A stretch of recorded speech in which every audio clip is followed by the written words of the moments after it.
जन्मिँदै राजा हुन्छ भन्ने 21औं शताब्दीमा आएर कस्तो मूर्ख कुरा हो यो। जन्मिँदै राजा हुने, फलानाको छोरो फलानु नै शासक हुने सुन्दै अचम्म लाग्छ क्या। के दास मानसिकता बोकेका मान्छेहरू निस्किन्छन्। आफै खुद व्यक्तिले त इच्छा गर्नु एउटा कुरा होला, अरूले आजको समयमा नागरिक सर्वोच्चता हुन हुँदैन भन्नु, व्यक्तिगत सर्वोच्चतामा देश चल्नुपर्छ। एउटा परिवार 68 लाख परिवार छन् नेपालमा, त्यसमध्ये एउटा परिवारले सबैमाथि शासन गर्न पाउनुपर्छ भन्नु मानसिक दरिद्रता देखेर पनि विचित्रै लाग्छ। कस्तो मानसिक दरिद्रता होला। आजका स्कुल गएका, क्याम्पस गएका, विश्व देखेका, विश्वका समाचार सुनेका ठुला ठुला देशहरू निर्वाचित जनप्रतिनिधिले चलाएका देखिँदैछन्। सबभन्दा ठुलो जनसङ्ख्या भएको चीन निर्वाचित जनप्रतिनिधिले चलाएका छन्। उत्तिकै जनसङ्ख्या भएको भारत निर्वाचित जनप्रतिनिधिले चलाएका छन्। त्यत्रो अमेरिका, त्यति विकसित अमेरिका निर्वाचित जनप्रतिनिधिले चलाएका छन्। अरू पनि ठुला ठुला देशहरू निर्वाचित जनप्रतिनिधिले चलाएका छन्। केही देशमा राजतन्त्र, लोकतन्त्र र जनतासँग सम्झौता गरेर खुम्चिएर साँच्चै सेरेमोनियल भएर बस्न मन्जुर गरेको छ र टिकेको छ।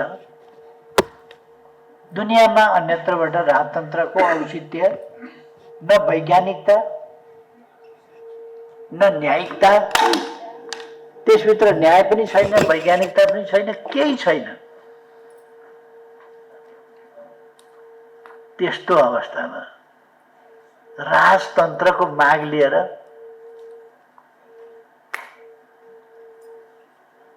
हुरुक्क भएर कुद्या छन् कोही कोही। तिनको चेतनाको स्तर देख्दा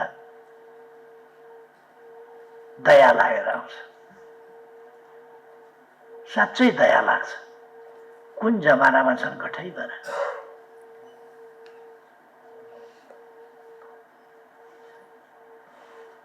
यस्ताहरूले एउटा समस्या खडा गरिरहेको छ।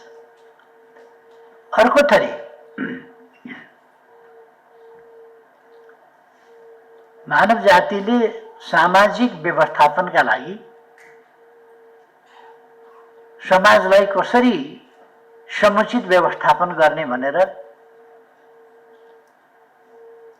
दुईटा अत्यन्तै महत्त्वपूर्ण कुराहरू पत्ता लगायो। एउटा राजनीति,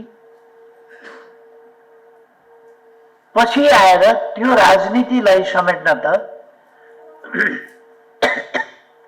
राजनीतिक पार्टीहरू चाहिने रहेछ, पार्टी नै चाहिने रहेछ। जनतालाई एउटा राष्ट्रिय हैसियतमा आबद्ध गर्न पोलिटिकल पार्टी नै चाहिने रहेछ। राजनीति गर्न त राजनीतिक पार्टी चाहिने रहेछ भनेर राजनीति पहिले जन्म भयो र त्यो राजनीति हजारौं वर्ष चल्यो, 2-4 हजार वर्ष चल्यो, 4-5 हजार वर्ष चल्यो राजनीति। त्यसपछि समाज विकास हुने क्रममै राजनीतिक पार्टीहरू, दलहरू निर्माण भए, जो मानव जातिले सामाजिक सुप्रबन्धका लागि आविष्कार गरेका सबभन्दा ठूला वैचारिक र व्यवहारिक औजारहरू राजनीति र राजनीतिक दलहरू। समाजका जति समाज व्यवस्थित हुन्छ त्यसका थिति हुन्छन्। समाज व्यवस्थित हुनका लागि थिति विधिमा चल्नुपर्छ। आजकल ती थिति विधिहरूको उच्चतम रूपलाई संविधान भनिन्छ, त्यस अन्तर्गत कानुन भनिन्छ। त्यसले राज्य, समाज, सम्पूर्ण पक्षहरूलाई थितिभित्र ल्याउँछ, विधिभित्र सञ्चालन गर्छ।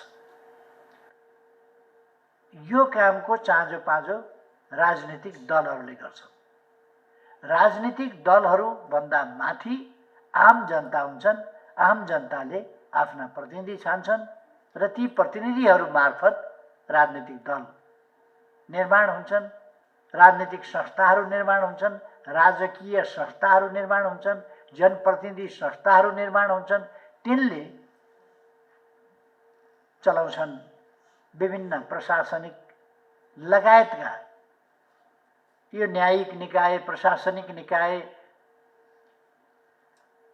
विधायकीय निकायहरू, यस्ता निकायहरू सबै बन्छन् जनताबाट। सम्पूर्ण शक्तिका स्रोत महान जनता हुन्, सार्वभौम सत्ता सम्पन्न जनता हुन्। यो मान्यता आजको विश्वको मान्यता हो। यो थिति विधिलाई नमान्ने, समाजमा अस्तव्यस्तता खडा गर्ने अराजकतावादीहरू, असन्तुष्टिवादीहरू, यी अराजकतावादीहरूको पहिलो स्रोत चाहिँ हुन्छ असन्तुष्टि, असन्तुष्टिवादीहरू। यी पहिले असन्तुष्ट हुन्छन् अनि अराजक भएर निस्किन्छन्।